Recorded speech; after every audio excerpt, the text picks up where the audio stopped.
దేవునికి స్తోత్రములు. లైవ్‌లో యూట్యూబ్‌లో వీక్షిస్తున్న సహోదరులకు క్రీస్తునామములో వందనములు. మరి ప్రార్థన చేసుకుందాం. పరలోకమందున్న మా తండ్రి, నీ ప్రియకుమారుడు యేసుక్రీస్తు నామములో కృతజ్ఞతాస్తుతులు స్తోత్రములు చెల్లించుకుంటున్నాం నాయన. ఇంతవరకు సజీవ లెక్కలో ఉంచుకొని ఉదయకాల సమయంలో నీ సన్నిధిలోనికి చేరి నేను ఆత్మతోనూ సత్యంతోనూ ఆరాధించుకుని నీ వాక్యాన్ని నేర్చుకోవడానికి ఇచ్చిన గొప్ప ధన్యతా భాగ్యమును బట్టి స్తోత్రాలు. ఈరోజు క్రీస్తును కన్నది కన్యమరియయ, మరి క్రీస్తును కన్నది తండ్రి అయిన దేవుడా అనే వాక్యం చెప్పబడుతుండగా నాకును వింటున్న సహోదరులకు నీ కృపను అనుగ్రహించి వాక్యానుసారంగా జీవించి నీకు మహిమ తెచ్చేవారంగా ఘనత తెచ్చేవారంగా ఉండే ధన్యతా భాగ్యం అందరికీ అనుగ్రహించమని యేసుక్రీస్తు నామములో ప్రార్థన అడిగి వేడుకుంటున్నాం తండ్రి, ఆమెన్. మరి పిల్లారా, మరి మీరందరూ సంతోషంగా ఆనందంగా ఉన్నారా? మీరందరూ సంతోషంగా ఆనందంగా ఉన్నారని నమ్ముచున్నాను. పిల్లారా, మరి మనమందరము సంఘంగాను సమాజంగాను కూడుకొని మరి చాలా అద్భుతమైన అంశము నేర్చుకుందాం పిల్లారా. ఈరోజు క్రీస్తును కన్నది కన్యమరియయ, మరి క్రీస్తును కన్నది తండ్రి అయిన దేవుడా అనే అంశము. మరి ఈ అంశం చెప్పబడుతుండగా ఒక వ్యక్తిని గురించి కానీ, ఒక సంస్థను గురించి కానీ, ఒక సంఘమును గురించి ఉద్దేశించి చెప్పబడినవి కావు.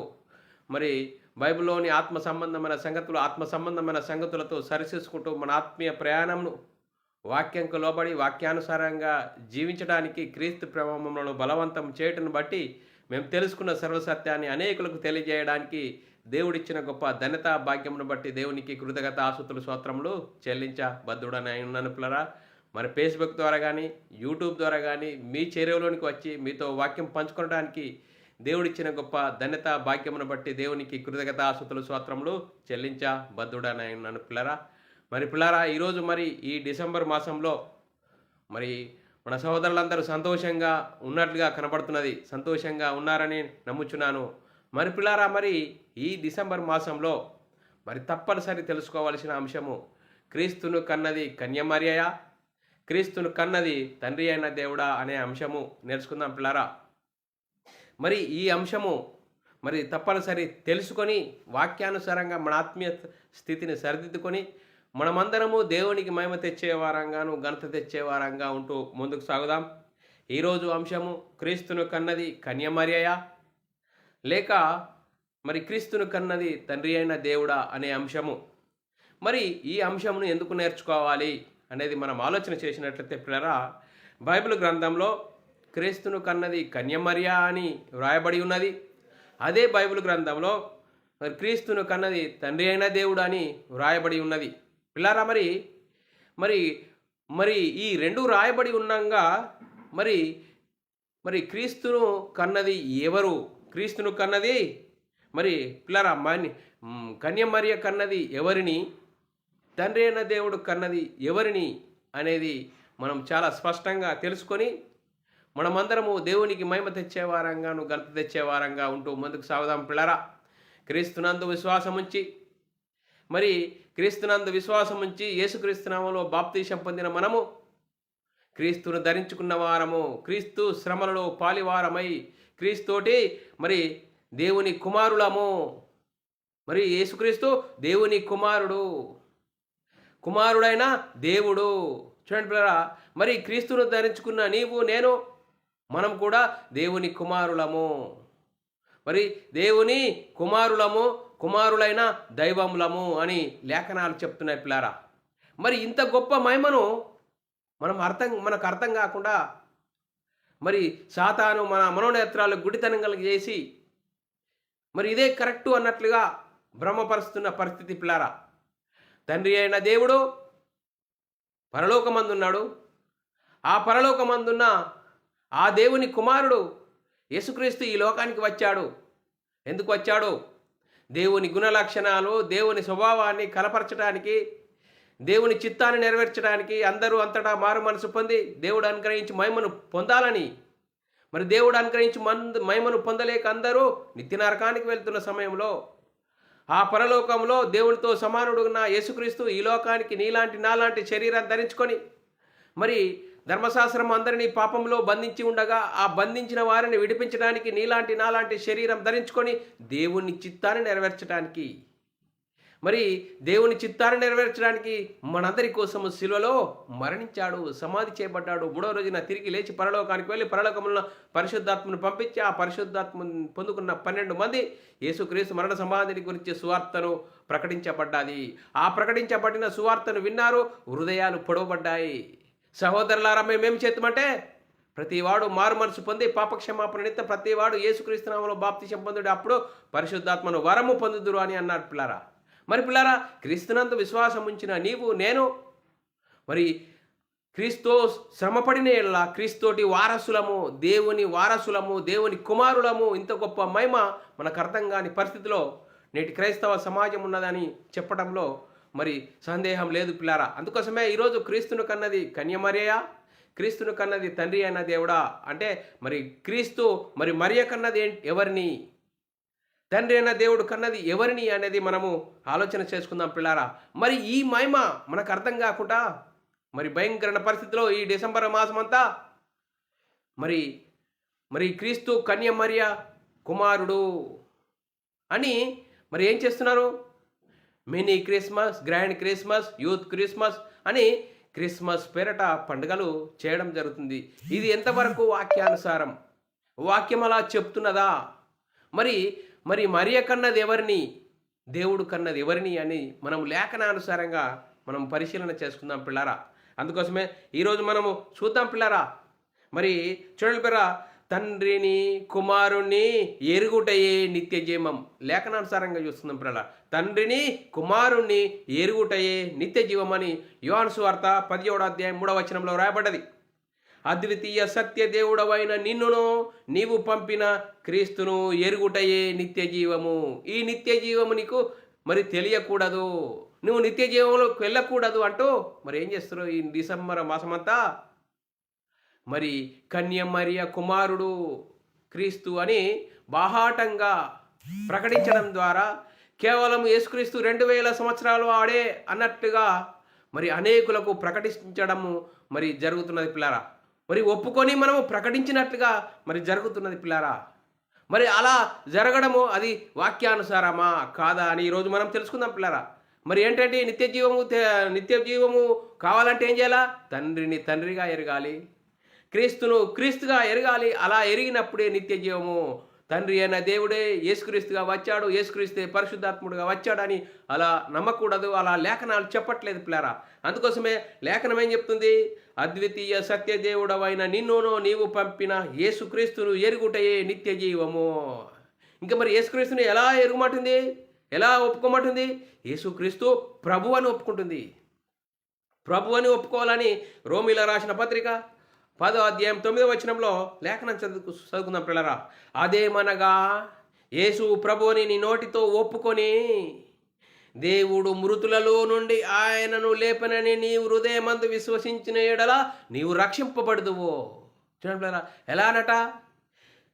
అదేమనగా యేసు ప్రభువుని నీ నోటితో ఒప్పుకొని దేవుడు మృతులలో నుండి ఆయనను లేపనని నీవు హృదయమందు విశ్వసించిన ఎడల నీవు రక్షింపబడదువు. చూడండి పిల్ల, దేవుడు ఆయనను మృతులలో నుండి లేపాడని నీవు హృదయమందు విశ్వసించిన ఎడల నువ్వు రక్షింపబడదువు. లేదండి, యేసుక్రీస్తు మరి కన్య మరియ కుమారుడు అని మనం ఒప్పుకుంటూ మనం ఏం చేస్తున్నాము? పండుగలు చేసుకుంటున్నామండి. అది ఎప్పుడు ఏ కాలంలో చెప్పబడ్డదండి? మరి కన్య మరియ కన్నది ఎవరినండి అని మనం లేఖనాలు చూసుకుందాం పిల్లరా. ఇంకా యేసుక్రీస్తును ఏమని ఎరగాలని చెప్తున్నది? యేసు దేవుని కుమారుడని. యేసు దేవుని కుమారుడని 1 యోహాను రాసిన పత్రిక 5వ అధ్యాయం 5వ వచనంలో యేసు దేవుని కుమారుడని నమ్మువాడు తప్ప లోకమును జయించు వాడు మరి ఎవడు? చూడండి పిల్లరా, లోకమును జయించాలంటే యేసు దేవుని కుమారుడని నమ్మువాడు తప్ప లోకమును జయించు వాడు మరి ఎవడు? అంతేకాదు 1 యోహాను రాసిన పత్రిక 4వ అధ్యాయం 15వ వచనము, యేసు దేవుని కుమారుడని ఎవడు ఒప్పుకొనునో వానిలో దేవుడు నిలిచి ఉండునో వాడు దేవుని యందును. చూడండి పిల్లరా, యేసు దేవుని కుమారుడని ఒప్పుకొనునో వానిలో దేవుడు నిలిచి ఉండును వాడు దేవుని యందుండును. మరి మనం ఏం చేస్తున్నాం ఇప్పుడు? కన్య మరియ కుమారుడు యేసుక్రీస్తు, క్రిస్మస్ చేసుకోండి, పండుగలు చేసుకోండి అని మనం బాహాటంగా మరి యేసుక్రీస్తు కేవలం 2000 సంవత్సరాల వాడే అని బాహాటంగా ప్రకటించడం జరుగుతుంది. పిల్లరా, మనం ఆలోచన చేద్దాం. ఇంకా మరి దేవుడు యేసుక్రీస్తును కన్నాడు అన్నట్లుగా సాక్ష్యం ఇచ్చాడు. పిల్లరా, లేఖనాలు చూసుకుందాం. పిల్లరా, ఒట్టి మాటలు కట్టిపెట్టి లేఖనానుసారంగా మన ఆత్మీయ స్థితిని సరిదిద్దుకుందాం. పిల్లరా, ఏప్రిల్ రాసిన పత్రిక 5వ అధ్యాయం 5వ వచనంలో, అటువలే క్రీస్తు కూడా ప్రధాన యాజకుడవుటకు తన్ను తాను మయంపరచుకొనలేదు, గాని నీవు నా కుమారుడవు, నేను నేడు నిన్ను కని ఉన్నాను అని ఆయనతో చెప్పిన వాడే ఆయనను మయపరచెను. చూడండి పిల్లరా, దేవుడు ఆయన గురించి ఏం చెప్తున్నాడు? నీవు నా కుమారుడవు, నేను నేడు నిన్ను కని ఉన్నాను అని లేఖనాలు చెప్తున్నాయి. పిల్లరా, అంతేకాదు ఏప్రిల్ రాసిన పత్రిక 1వ అధ్యాయం 5వ వచనంలో రాయబడ్డది, ఎలానగా నీవు నా కుమారుడవు, నేను నేడు నిన్ను కని ఉన్నాను అనియు, ఇదియుగాక నేను ఆయనకు తండ్రినయ్యుందును, ఆయన నాకు కుమారుడై ఉండును అని ఆ దూతలతో ఎవరితోనైనాను ఎప్పుడైనాను చెప్పినా? దూతలతో చెప్పలేడు.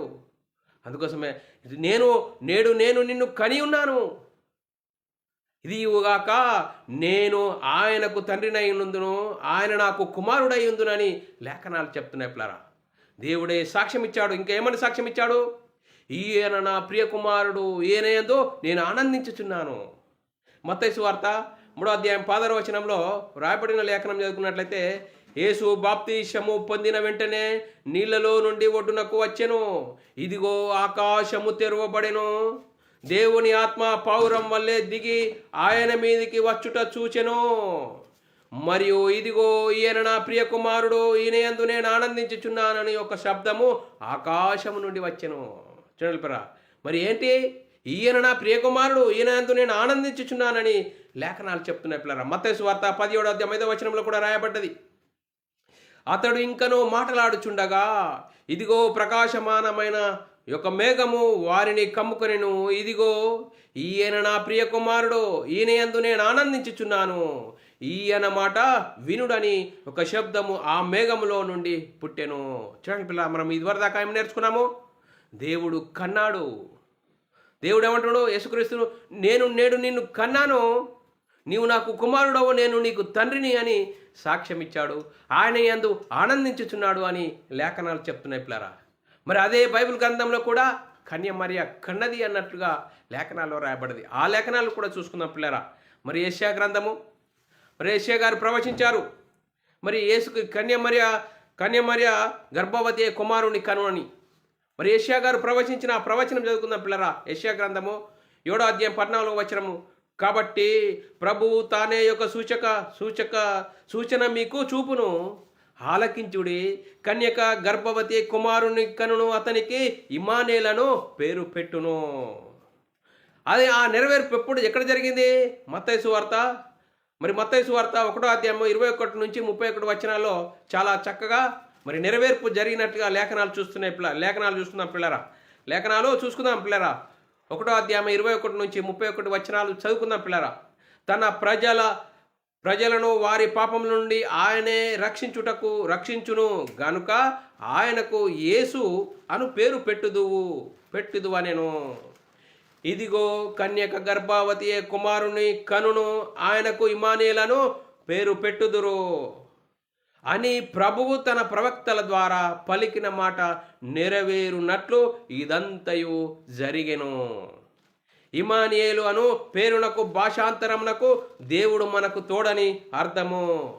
చూడండి, మరి యోసేపు నిద్ర మేలుకొని ప్రభువు దూత తనకు ఆజ్ఞాపించిన ప్రకారము తన భార్యను చేర్చుకొనెను. ఆమె కుమారుని కను వరకు ఆమెను ఎరుగకుండెను. చూడండి, ఆమె కుమారుని కను వరకు ఆమెను ఎరుగకుండెను అని రాయబడ్డది. అతడు ఆ కుమారునికి యేసు అను పేరు పెట్టెను. 6వ నెలలో గబ్రియేలను దేవదూత గలిలయలో నజరేతను ఊరిలో దావీదు వంశస్థుడైన యోసేపు అని ఒక పురుషునికి ప్రదానం చేయబడిన కన్యక యొద్దకు దేవుని చేత పంపబడెను. ఆ కన్యక పేరు మరియా. చూడండి, మరియా మరి ఏమని చెప్తున్నది లేఖనము? ఆ దూత లోపలికి వచ్చి, దయాప్రాప్తురాలా, నీకు శుభము, ప్రభువు నీకు తోడై ఉన్నాడని చెప్పెను. ఆ మాటకు ఆమె బహుగా తొందరపడి ఈ శుభవచనం ఏమిటో అని ఆలోచించుకొనుచుండగా దూత, మరియా భయపడకుమును, దేవుని వలన నీవు కృప పొందితివి. ఇదిగో నీవు గర్భము ధరించి కుమారుని కని ఆయనకు యేసు అను పేరు పెట్టెదవు. ఆ దినములలో సర్వలోకమునకు ప్రజాసంఖ్య వ్రాయవలనని కైసరు ఐగుప్తు వలన ఆజ్ఞ ఆయను. ఇది కురేనియా సిరియా దేశమునకు అధిపతి అయి ఉన్నప్పుడు జరిగిన మొదటి ప్రజాసంఖ్య. అందరూ ఆ సంఖ్యలో వ్రాయబడుటకు తమ తమ పట్టణములకు వెళ్ళిరి. యోసేపు దావీదు వంశంలోను గోత్రంలోను పుట్టినవాడు గనుక తన భార్యగా ప్రదానము చేయబడి గర్భవతి అయి ఉండిన మరియతో కూడా ఆ సంఖ్యలో వ్రాయబడుటకు గలిలయలోని నజరేతు నుండి యూదయలోని బెత్లెహేమనువాడు దావీదు ఊరికి వెళ్ళెను. వారక్కడ ఉన్నప్పుడు ఆమె ప్రసవ దినములు నిండెను గనుక తన తొలుచూలు కుమారుని కని పొత్తిగుడ్డలతో చుట్టి సత్రంలో వారికి స్థలము లేనందున ఆయనను పశువుల తొట్టిలో పరుండబెట్టెను. చూడండి పిల్లరా, ఇక్కడ మనం లేఖనాలు బట్టి ఏం చెప్తున్నది? మరి యేసు కన్యక గర్భవతి కుమారుని కను అని యెషయా ద్వారా ప్రవచించిన ఆ ప్రవచనము నెరవేరింది. ఆ నెరవేర్పు ప్రకారము యేసుక్రీస్తును కన్య మరియ కన్నట్లుగా లేఖనాలు చూస్తున్నాం పిల్లరా. అంతేకాదు, మరి వంశావళిని గురించి మనం ఆలోచన చేద్దాం. వంశావళిని గురించి మనం ఆలోచన చేసినట్లయితే మత్తయి సువార్త 1:15-16 వచనాల్లో ఎలీహూదు ఎలియాజరును కనెను. చూడండి పిల్లరా, వంశావళిని మనం ఆలోచన చేసినట్లయితే ఎలీహూదు ఎలియాజరును కనెను, ఎలియాజరు మత్తానును కనెను, మత్తాను యాకోబును కనెను, యాకోబు మరియ భర్త అయిన యోసేపును కనెను. మరి ఆమె యందు క్రీస్తనబడు యేసు పుట్టెను. చూడండి మనం ఇక్కడ ఆలోచన చేసినట్లయితే ఎవరు కన్నట్లుగా కనబడుతున్నది?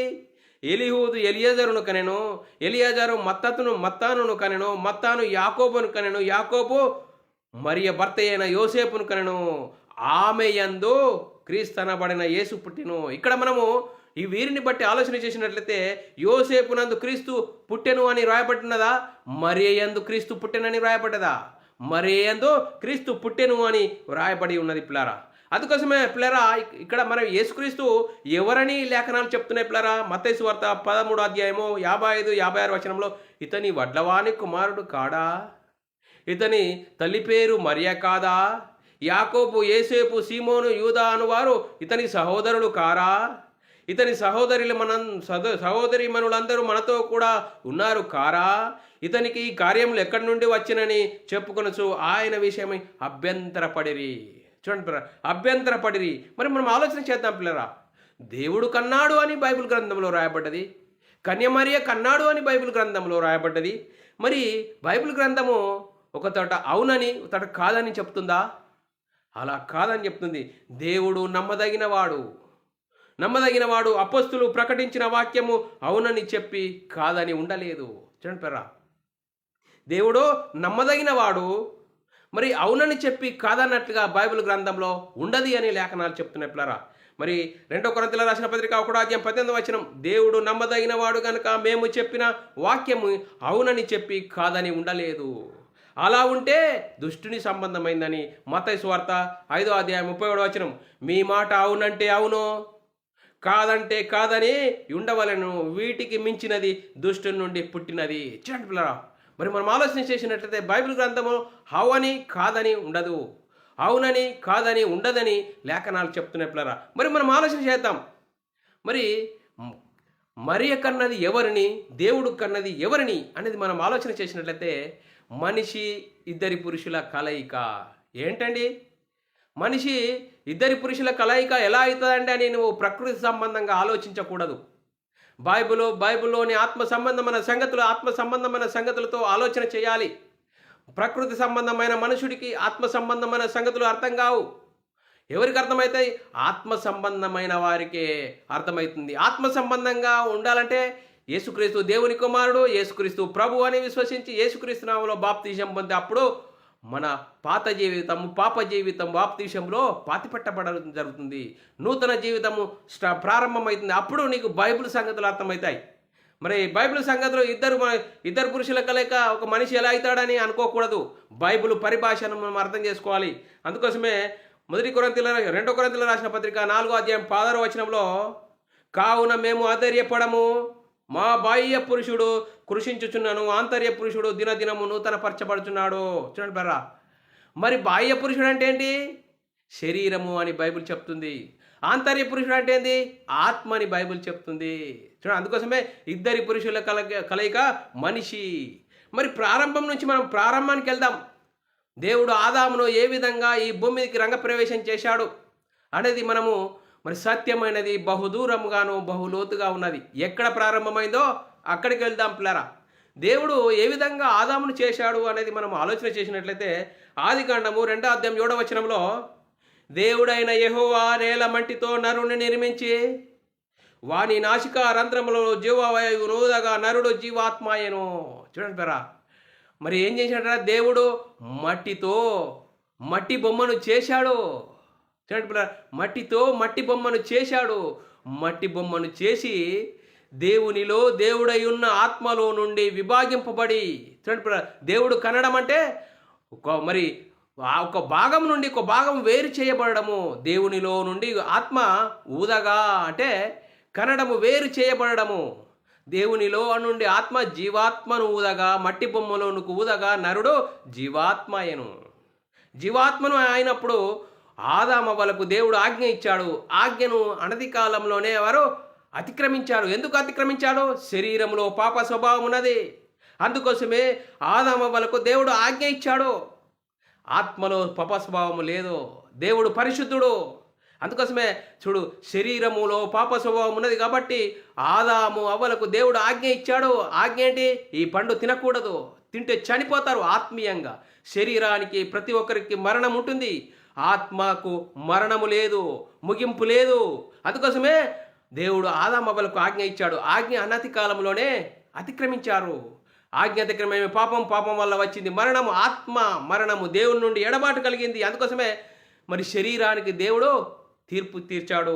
ఆదికాండము 2వ అధ్యాయం 7వ వచనంలో, ఆదికాండం 3వ అధ్యాయం 19వ వచనంలో, నీవు నేలకు తిరిగి చేరు వరకు నీ ముఖము చెమట కార్చి ఆహారము తిందువు, ఏలనగా నేల నుండి నీవు తీయబడితివి, నీవు మన్నే గనుక తిరిగి మన్నైపోదువు. చూడండి పిల్లరా, మరి చూడండి పిల్లరా, ప్రసంగి గ్రంథంలో కూడా రాయబడ్డది 12వ అధ్యాయం 7వ వచనం, మన్నైనది వెనుకటి వలన మరలా భూమికి చేరును. మన్నైనది వెనుకటి వల్లే మరలా భూమికి చేరును, ఆత్మ దాని దయచేసిన దేవుని యొద్దకు మరలా పోవును. చూడండి పిల్లరా, మరి దేవుని యొద్దకు మరలా ఆత్మ పోవాలంటే ఎలా ఉండాలా? ఆత్మానుసారంగా జీవించాలి. అందుకోసమే చూడండి పిల్లరా, శరీరానికి ఎందుకు తీర్పు తీర్చాడు? ఆజ్ఞను అతిక్రమింపజేసే విధంగా వ్యవహరించాడు. అందుకోసమే మరి శరీరానికి తీర్పు తీర్చాడు. అందుకోసమే మనం ఆలోచన చేసినట్లయితే ఆదాము వంశావళిని గురించి మనం ఆలోచన చేద్దాం పిల్లరా. లూకాసు వార్త 3వ అధ్యాయం 38వ వచనంలో, కెయ్యూను ఎనోషును కనెను, ఎనోషు షేతు కనెను, షేతు ఆదాము దేవునికి కుమారుడు, ఆదాము దేవునికి కుమారుడు. మరి మనం ఆలోచన చేసినట్లయితే ఆదాము దేవుని కుమారత్వము ఉంచుకున్నాడా, కాపాడుకున్నాడా, పోగొట్టుకున్నాడంటే ఆదాము ఆజ్ఞ అతిక్రమించాడు. ఆజ్ఞ అతిక్రమమే పాపం వల్ల వచ్చింది మరణం, దేవుడి నుండి ఎడబాటు కలిగింది. మరి ఆ ఎడబాటును దేవుడు అందరూ నరకానికి వెళ్తున్నప్పుడు దేవుడు మరి ఏంటి? దేవుని ప్రణాళికను, దేవుని సంకల్పాన్ని జ్ఞాపకం చేసుకుంటే మరి దేవుడు జగత్తి పునాది వేయబడక మునిపే క్రీస్తును నియమించుకున్నాడు. చూడండి పిల్లరా, యేసుక్రీస్తును ఎక్కడ నియమించుకున్నాడు? జగత్తి పునాది వేయబడక మునిపే. ఈ జగత్తి లేనప్పుడే. లేఖనాలు చదువుకుందాం పిల్లరా.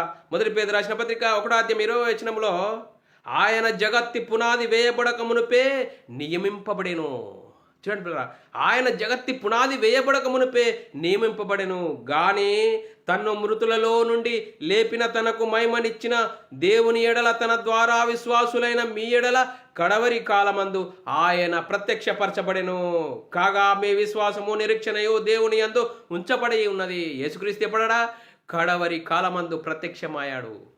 జగత్తి పునాది వేయబడక మునుపే నియమింపబడిన ఆ యేసుక్రీస్తు ఎక్కడ ఉన్నాడు అంటే దేవుని యొద్ద ఉన్నాడు, పరలోకంలో దేవుడుగా ఉన్నాడని లేఖనాలు చెప్తున్నాయి పిల్లరా. యోహాను సువార్త 1వ అధ్యాయం 1-2 వచనాల్లో చాలా చక్కగా రాయబడింది. ఆది యందు వాక్యం ఉండెను, వాక్యము దేవుని యొద్ద ఉండెను, వాక్యము దేవుడై ఉండెను. ఆ వాక్యం దగ్గర యేసుక్రీస్తు అని మనం చదువుకుంటే ఆది యందు యేసుక్రీస్తు ఉండెను, యేసుక్రీస్తు దేవుని యొద్ద ఉండేను, యేసుక్రీస్తు దేవుడై ఉండేను. మరి యేసుక్రీస్తు దేవుడు అంటే మరి ఇద్దరు దేవుళ్ళ? తండ్రి అయిన దేవుడున్నాడు, కుమారుడైన దేవుడున్నాడు. చూడండి పిల్ల, తండ్రి అయిన దేవుడున్నాడు, కుమారుడైన దేవుడున్నాడు. మరి రెండవ వచనము, ఆయన ఆది యందు దేవుని యొద్ద ఉండెను, సమస్తమును ఆయన మూలముగా కలిగెను. చూడండి పిల్లరా, ఆ దేవుడుగా ఉన్న యేసుక్రీస్తు, కుమారుడైన దేవుడు యేసుక్రీస్తు ఈ లోకానికి శరీరం ధరించుకొని వచ్చాడట. యోహాను సువార్త 1:14 వచనము, ఆ వాక్యమే శరీరధారి అయి కృపా సత్య సంపూర్ణుడిగా మన మధ్య నివసించెను. తండ్రి వలన కలిగిన అద్వితీయ కుమారుని మహిమ వలె మనము ఆయన మహిమను కనుగొంటిమి. అందుకోసమే యేసుక్రీస్తు ఈ లోకంలో కడవరి కాలమందు ప్రత్యక్షమాయను. మరి ఎక్కడున్నాడు? ప్రారంభంలో దేవుని యొద్ద ఉన్నాడు. చూడండి, దేవుడు కన్నది ఏంటి? ఈ లేఖనమును బట్టి దేవుడు కన్నది ఆత్మ. చూడండి ఎంత చక్కగా విడిపోతుంది. దేవుడు కన్నది ఆత్మ. దేవుడు దగ్గర పరలోకములో దేవుడుగా కుమారుడైన దేవుడుగా ఉన్నాడు యేసుక్రీస్తు. ఆ యేసుక్రీస్తు కడవరి కాలమందు ప్రత్యక్షమయ్యను.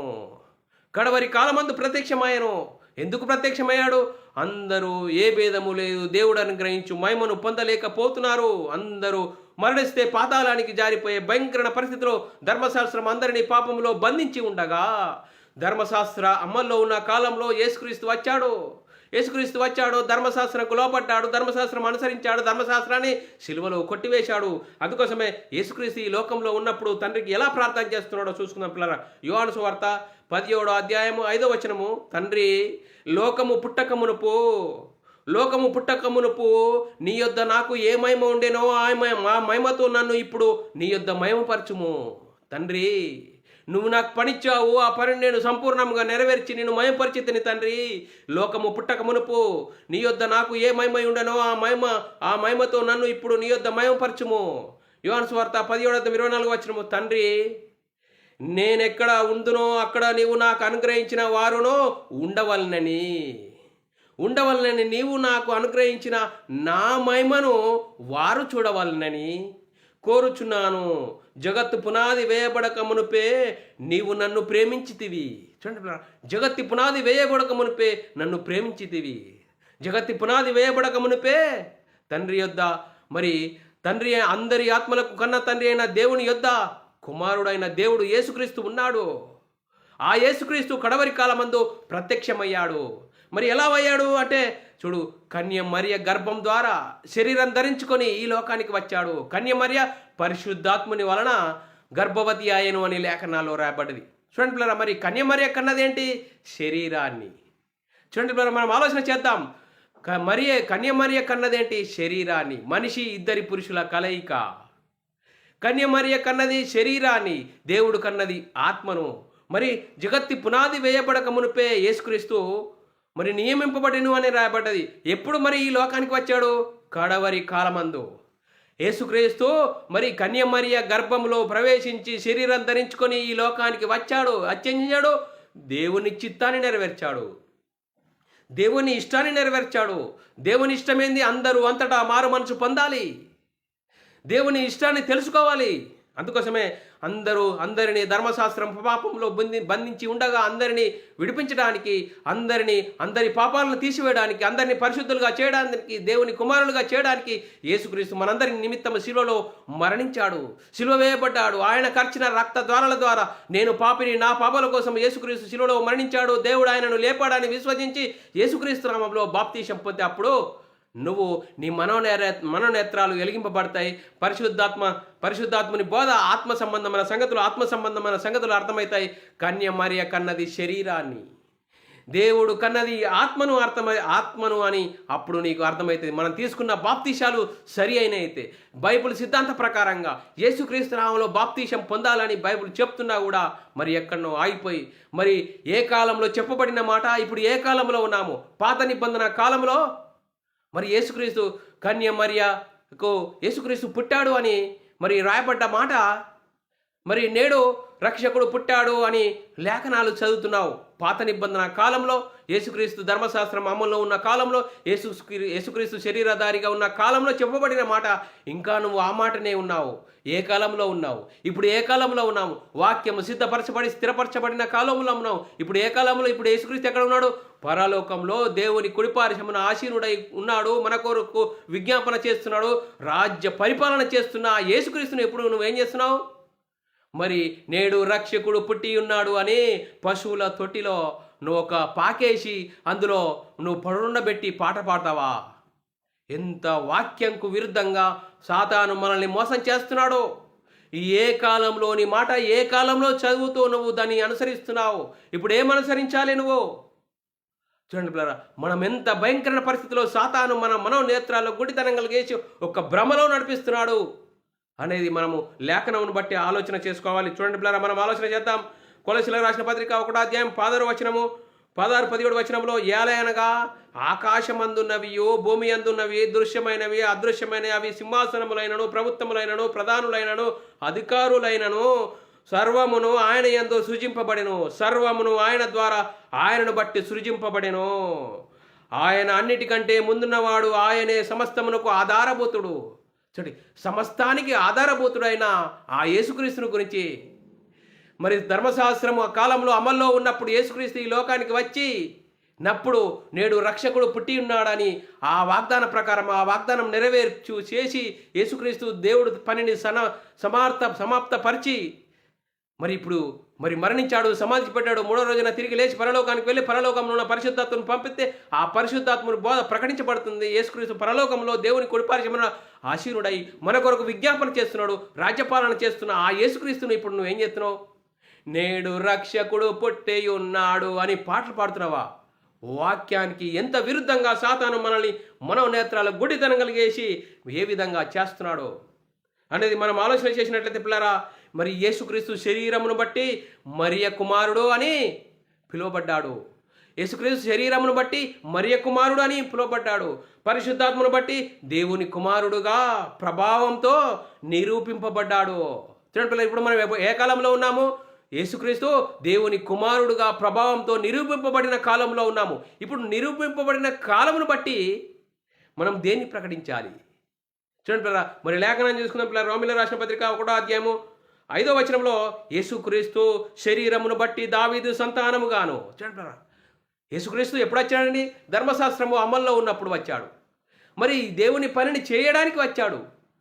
యేసుక్రీస్తు శరీరమును బట్టి దావీదు సంతానముగాను మరియ కుమారుడుగాను పిలువబడ్డాడు. యోసేపు కుమారుడుగాను పిలువబడ్డాడు. మృతులలో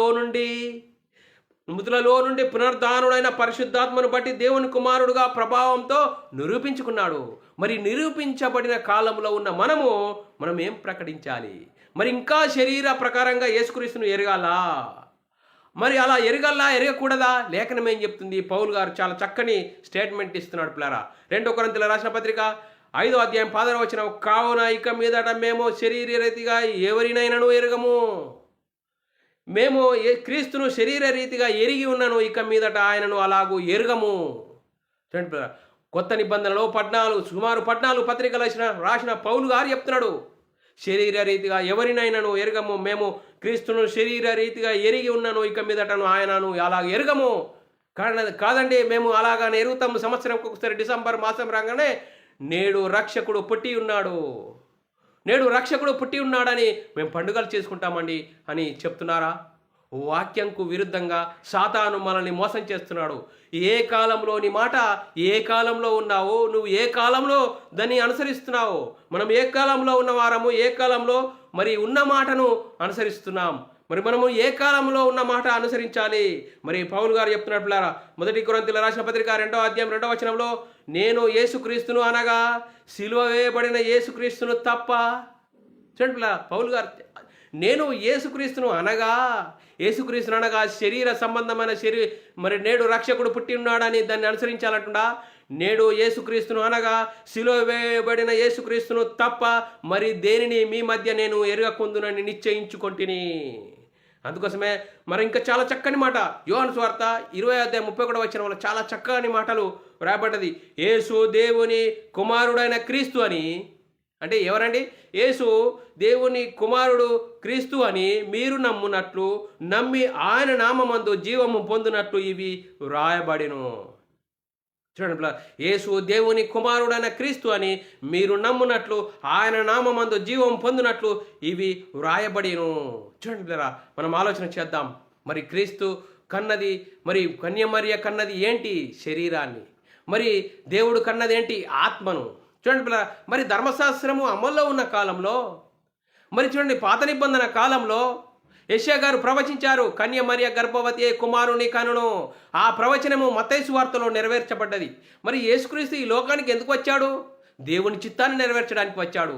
అందుకోసమే యేసుక్రీస్తు ఈ లోకానికి వచ్చి ఆ వచ్చిన కాలంలో, ధర్మశాస్త్రం అమల్లో ఉన్న కాలంలో నేడు రక్షకుడు పుట్టి ఉన్నాడు అని ఆ మాటను ఇప్పుడు మనము ఎక్కడ ఏ కాలంలో ఉన్నాము? యేసుక్రీస్తు వచ్చాడు, దేవుని చిత్తాన్ని నెరవేర్చాడు, ఆ శిలువలో మరణించాడు, సమాధి చేపట్టాడు, 3వ రోజున తిరిగి లేచాడు, పరలోకానికి వెళ్ళాడు, పరలోకంలో ఉన్న పరిశుద్ధాత్మను పంపించాడు. ఆ పరిశుద్ధాత్మను పొందుకున్న 12 మంది యేసుక్రీస్తు మరణ సమాధి పునర్ధానం గురించి సువార్తను ప్రకటించారు. మరి యేసుక్రీస్తు పరలోకంలో దేవుడి కుడి పార్శ్వమున ఆసీనుడై ఉన్న కాలంలో నేడు రక్షకుడు పుట్టి ఉన్నాడు అని మనము ఆ పాటలు పాడుకొని పండుగలు చేసుకుంటున్నామంటే వాక్యంకు విరుద్ధంగా ఉన్నామా?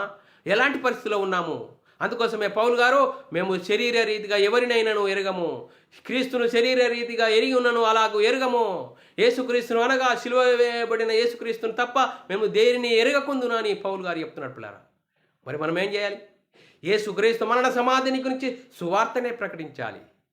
నేడు క్రీస్తు పుట్టెను హల్లెలూయా అని మనం పాటలు పాడుకుంటే సాతాను మనల్ని భ్రమపరిచి నిత్య జీవము మనకు దొరకకుండా, నిత్య జీవానికి వారసులం కాకుండా, మనకున్న మహిమ, క్రైస్తవుడికున్న మహిమ తెలియకుండా, దేవుని కుమారుడు యేసుక్రీస్తు ఎవరండి? దేవుని కుమారుడైన దేవుడు క్రీస్తునందు విశ్వాసం ఉంచి యేసుక్రీస్తు నామములో బాప్తిస్మం పొందితే నువ్వు కూడా దేవుని కుమారులము, దేవుని ఇంటి వారము, దేవునికి వారసులము. ఆ గొప్ప వారసత్వం మనకు తలకుండా బైబిల్లో రాయబడి ఉన్నదండి. బైబిల్నే చూపెట్టి మనల్ని నరకానికి నడిపిస్తున్నాడు పిల్లరా. బైబిల్నే చూపెడుతున్నాడు. చూడండి, బైబిల్లో రాయబడ్డదండి, బైబిల్లో ఉన్నదే రాయబడ్డది, మేము బైబిల్లో ఉన్నదనే చెప్తున్నామని అని చెప్తున్నారు పిల్లరా. చూడండి పిల్లరా, మాది ఏ కాలంలో? పాత నిబంధన కాలంలో చెప్పబడిన మాట ఇప్పుడు కొత్త నిబంధనలో ఉన్న మనము యేసుక్రీస్తు మరణ సమాధిని గురించి సువార్తను ప్రకటించాలని పౌలు గారు చెప్తున్నాడు పిల్లరా. మేము శరీర రీతిగా ఎవరినైనాను ఎరగము, శరీర రీతిగా క్రీస్తును ఎరిగినను అలాగ ఇప్పుడు ఎరగమంటున్నాడు. మరి యేసుక్రీస్తును అనగా సిలువ వేయబడిన యేసుక్రీస్తును తప్ప మేము దేనిని ఎరగకుందుము అంటున్నాడు పౌలు గారు. మరి పౌలు గారి కంటే మనం గొప్పలమా? చూడు, సాతాను ఏ విధంగా మనల్ని డైవర్ట్ చేస్తున్నాడు, ఎందుకు భ్రమలో నడిపిస్తున్నాడు, బైబిల్నే చూపెడుతున్నాడు. అందుకోసమే ప్రిలారా, మరి క్రీస్తు కన్నది ఎవరిని? క్రీస్తు కన్నది శరీరాన్ని. శరీరమును బట్టి మరియ కుమారుడు, దావీదు కుమారుడని, యోసేపు కుమారుడని పిలువబడ్డది. మృతులలో నుండి పునరుద్ధారణ ఆత్మను బట్టి దేవుని కుమారుడుగా నిరూపింపబడిన కాలంలో ఉన్నాం మనం ఇప్పుడు. చూడు, ఆ నిరూపింపబడిన కాలంలో పౌలు గారు, మేము శరీర రీతిగా ఎవరినైనాను ఎరగము, క్రీస్తును శరీర రీతిగా ఎరిగినను అలా ఎరగము అంటున్నాడు. యేసుక్రీస్తును అనగా సిలువ వేయబడిన యేసుక్రీస్తును తప్ప మేము దేనిని ఎరగకుందుమని పౌలు గారు చెప్తున్నట్టు పిల్లరా. ఇకనైనా మనము మన మనోనేత్రాలు వెలిగించుకోవాలి. యేసుక్రీస్తు దేవుని కుమారుడు, యేసుక్రీస్తు ప్రభు అని విశ్వసించి యేసుక్రీస్తు నామములో బాప్తిసం పొందితే అప్పుడు మన మనోనేత్రాలు వెలిగింపబడతాయి. ఏ కాలంలోని మాట, ఏ కాలంలో ఉన్నాము, ఏ కాలంలో అనుసరించవలసిన సంగతులు ఏ కాలంలో అనుసరిస్తున్నాము అనే స్పృహ, ఆలోచన మనకు కలుగుతుంది. క్రీస్తు కన్నది ఎవరిని? క్రీస్తును కన్నది కన్యమరియా?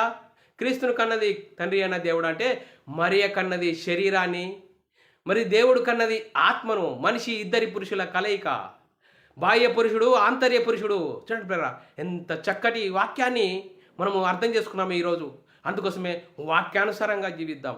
వాక్యానుసారంగా జీవించి మనమందరము ఇకనైనా ఆ తప్పులో నుంచి బయటకు వచ్చి యేసుక్రీస్తు దేవుని కుమారుడు, యేసుక్రీస్తు ప్రభు అని విశ్వసించి యేసుక్రీస్తు నామములో బాప్తిసం పొందితే అప్పుడు మరి క్రీస్తు మహిమను ధరించుకుంటాం. మనోనేత్రాలు వెలిగింపబడతాయి. బైబిల్లోని ఆత్మ సంబంధమైన సంగతులు అర్థమవుతాయి.